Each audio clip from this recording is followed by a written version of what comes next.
నమస్తే, welcome to our channel. So ఈ రోజు మనతో పాటు ఉన్నారు ఆక్యుపంక్చర్ హీలర్ జనార్దన్ జారీ గారు. నమస్తే సార్. నమస్తే అమ్మా. సార్, డయాబెటిక్ కంట్రోల్ అవ్వాలి అని అంటే మన ఆక్యుపంక్చర్లో ఏమైనా మంచి హీలింగ్ అవ్వేలాగా ఏమైనా పాయింట్స్ ఉన్నాయా?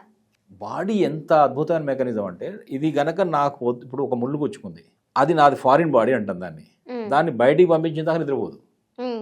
అక్కడ ఒక పుండు అవుతుంది, ఫస్ వస్తుంది, మొత్తం మీద పుండు బయటకు నేల్ ముళ్ళు బయటకు వెళ్ళిపోతుంది. మనం ఏం చేస్తామంటే పర్సు కనపడ్డది అనుకోండి, అటు ఇటు చూసి మెల్లగా జోలు పెట్టు, నాది కాదని తీసుకుంటాం. తీసుకోవచ్చు కాక మనం మనస్సు అట్లా. కానీ శరీరము ఫారిన్ బాడీని నాది కాని దాన్ని ఒప్పుకోదు. తనకు నాది ఏంటిది, నాకు సరిపోతుందా లేదా, నేను జీర్ణం చేయగలుగుతున్నా లేదా, అది నాలో కలుస్తుందా లేదా అనేది మాత్రమే చూస్తుంది. నాకు సంబంధం ప్లాస్టిక్ ఉంది, అది అరగదు. బాడీ ఏం చేస్తుంది, మొత్తం మీద మోషన్ కానీ వామిటింగ్ కానీ చేసి దాన్ని బయటకు పంపిస్తుంది కదా.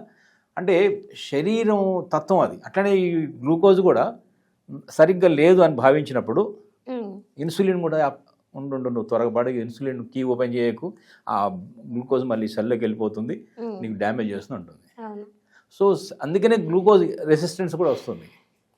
అందుకే ఇప్పుడు కొత్తగా చూసారా మీరు, ఆహారాన్ని 4 ఇందాక దీన్ని బట్టి ఏమర్థమైంది, మనం మంచి ఆహార సెలెక్షన్ ఉండాలి. ఏం ఆహారం తీసుకోవాలి, ఇందాక చెప్పాక బేకరీ ఫుడ్ కానీ ఆయిల్ ఫుడ్స్ కానీ కదా, బయటవన్నీ కూడా ఫ్రైలు కానీ ఇవన్నీ కూడా మంచిగా అని చెప్తున్నాం కదా. డయాబెటీస్ పేషెంట్ తీసుకోవద్దని చెప్తూనే ఉన్నాం కదా. అంటే ఆహార సెలక్షన్ ఇది ఇంపార్టెంట్. మైదాలు కానీ, టిండు, క్యాండు, బేకరీలు, తర్వాత పిజ్జాలు, బర్గర్లు ఇవన్నీ కూడా మంచివి కావు ఒకటి. రెండవది, తీసుకున్న ఫుడ్ కొంచెం ఈ క్వాలిటీ తీసుకుంటూనే రైట్ టైంలో తీసుకోండి. రైట్ టైం అంటే ఏంటి, మళ్ళీ ఇంకో ప్రశ్న, ఎప్పుడు తినాలి? 7 నుంచి 9 అనుకోండి ఉదయం, అది బ్రేక్ఫాస్ట్ టైం. ఓకే. ఆఫ్టర్నూన్ ఎందుకు మరి ఇదే టైం అని ఎవరు చెప్పారు? ఆఫ్టర్నూన్ ఏమో 12-1:30 దాకా చేయొచ్చు. 12 o'clock నుంచి మనం 1:30 దాకా లంచ్. రాత్రి భోజనం ఎప్పుడు చేయాలి? 7 లోపు అయిపోవాలి, 6:30-7, లేదా ఇంకొక కొంచెం, ఇప్పుడు కుదరదు కాబట్టి 7:30, ఒక హాఫ్ అన్ అవర్ అటు ఇటు అయినా కూడా ఏం లేదు.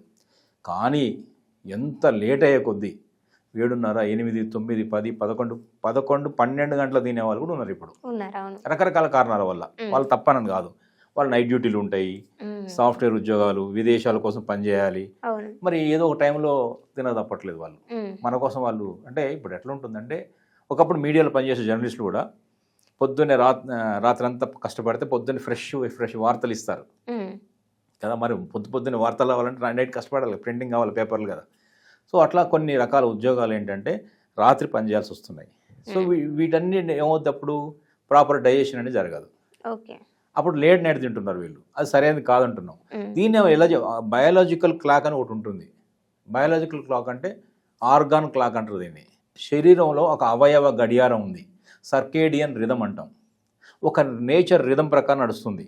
ఉదయము, మధ్యాహ్నము, సూర్యాస్తమయం, సీజన్స్, వర్షాలు, చలి, ఇట్లా రిథం ప్రకారం ఉంటుంది. రిథం ఉంటుందా ఉండదు ప్రకృతిలో?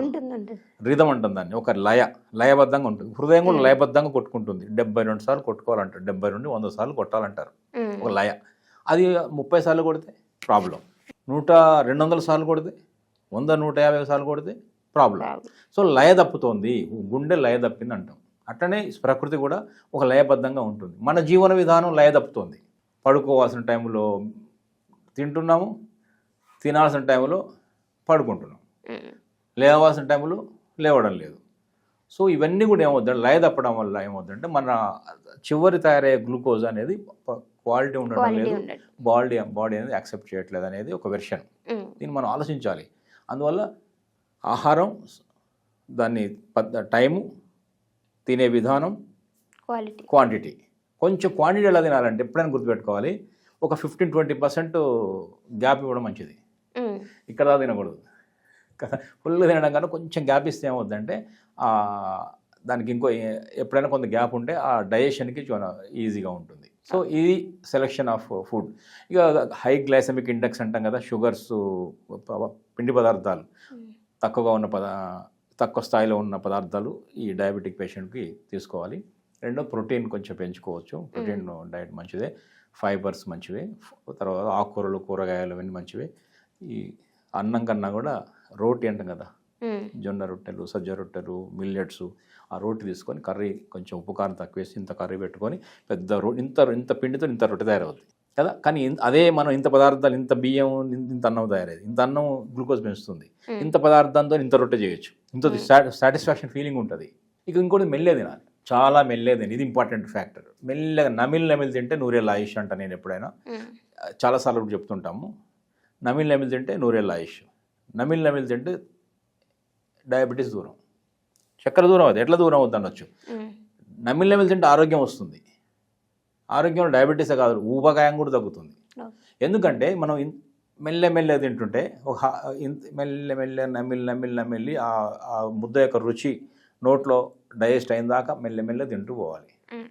అప్పుడు ఒక సటైటీ పాయింట్ అంటాం. బ్రెయిన్కి ఏం చేస్తుందంటే, ఇంత ఫుడ్ వస్తుంది, ఇంత వచ్చింది, ఇక మీరు కొంచెం గ్లూకోజ్ వస్తుంది అని చెప్పి మెల్లమెల్లగా దాన్ని తగ్గించమంటుంది. కానీ ఆ సాటిస్ఫాక్షన్ అనే పాయింట్ రాకముందే 10 నిమిషాల లోపల ఇంత తినేస్తున్నాం. అప్పుడు ఎక్కువ లోపలికి వెళ్ళిపోతుంది, అది వృధాగా మారిపోతుంది. అవసరం లేదని ఎక్కువ తింటున్నాం. అర్థమైందిగా. మెల్లె తింటే ఆ పాయింట్ రాగానే బ్రెయిన్ ఆపేస్తుంది. ఆపేయడానికి ముందే చాలా మింగేస్తున్నాం మనం. అర్థమైంది అనుకోండి ఈ పాయింట్. సో మెల్లె తినాలి, నమిలి తినాలి, తక్కువ తినాలి, క్వాంటిటీ కొంచెం తగ్గించి తినాలి. తక్కువ తినాలి, తగ్గించి తినాలి. లైవ్లోనే ఒక పర్సన్కి ఎవరైనా ఉంటే చెప్పుద్ది. ఎందుకంటే పాయింట్లో ఇప్పుడు నాకున్న చాలామంది చెప్తున్న అభిప్రాయం ఏంటంటే, ఆ పాయింట్ లొకేషన్ సరిగ్గా చూడలేకపోతున్నాము, గుర్తుపట్టలేకపోతున్నాం అంటున్నారు.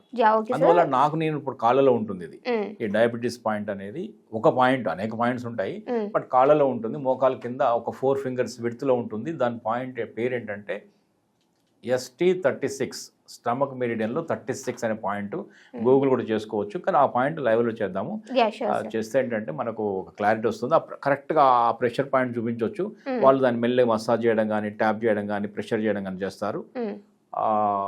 ఈ డయాబెటీస్కి చాలా అద్భుతంగా పనిచేస్తుంది. ఓకే, సో ఇప్పుడు ఆ పర్సన్ పిలిచి మనం లైవ్లోనే చేసి చూద్దాం. ఇది డయాబెటీస్, చక్కెర వ్యాధి, మధుమేహం అనే పెద్ద సమస్యకు ఒక ప్రెషర్ పాయింట్. ఇది ఎవరికి వాళ్ళే చేసుకోవచ్చు.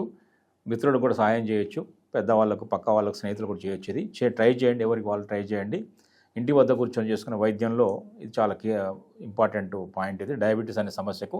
ఇప్పుడు ఇది మోకాలు, రైట్ లెగ్ తీసుకున్నాము, కుడికాలు, ఎడమకాలు, 2 కాళ్ళలో కూడా ఈ పాయింట్ ఉంది. మోకాలు సమీపంలోనే ఈ పాయింట్ ఉంది. మోకాలుకు బయట వైపు, లోపల వైపు 2 ఉంటాయి ఎవరికైనా సరే. కాలు యొక్క బయట వైపు, లోపల వైపు. ఇలా మధ్య భాగం తీసుకున్నప్పుడు ఈ మోకాలుకు బయట వైపు పాయింట్ ఉంది. ఇప్పుడు ఈ మోకాల నుంచి 4 ఫింగర్స్ పెట్టినప్పుడు ఈ 4 ఫింగర్ దూరంలోనే కిందకు ఉంటుంది.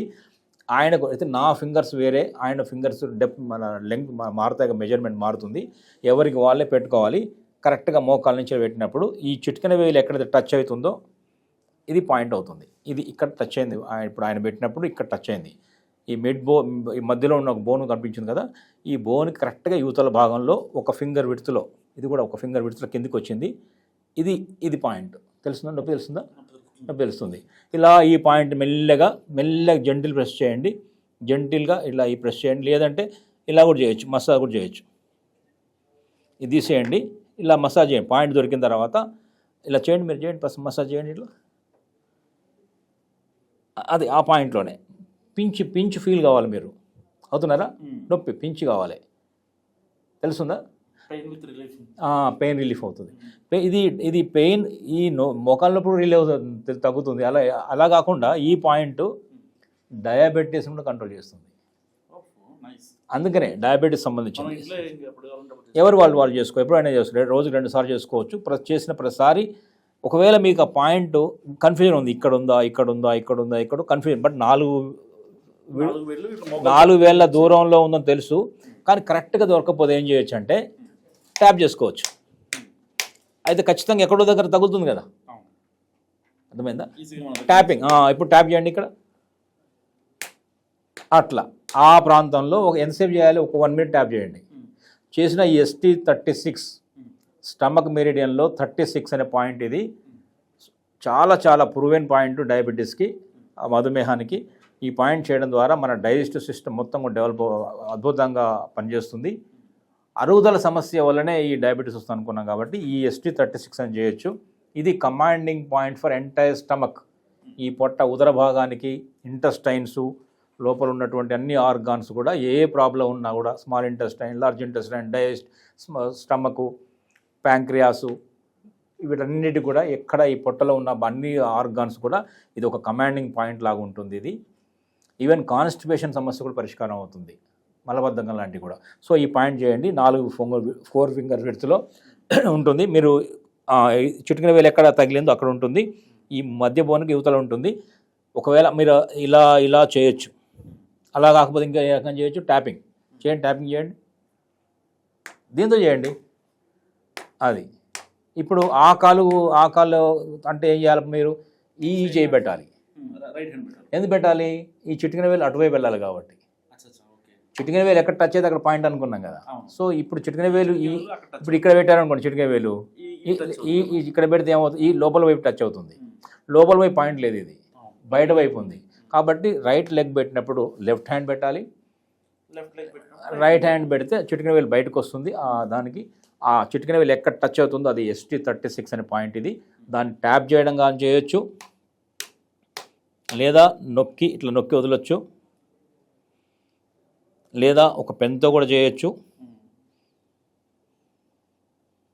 ఓకే, లేదంటే ఇలాంటి ఆక్యుపంక్చర్ షాపులు దొరికే జిమ్మి అని ఉంటుంది, దీంతో కూడా మెల్లగా చేయొచ్చు. ఎంత చేసినా కూడా చాలా జెంటిల్గా చేయాలని చెప్తున్నాను, చాలా సున్నితంగా చేయాలి. నేను ట్రీట్మెంట్ చేస్తున్నాను భావనతో చేయాలి.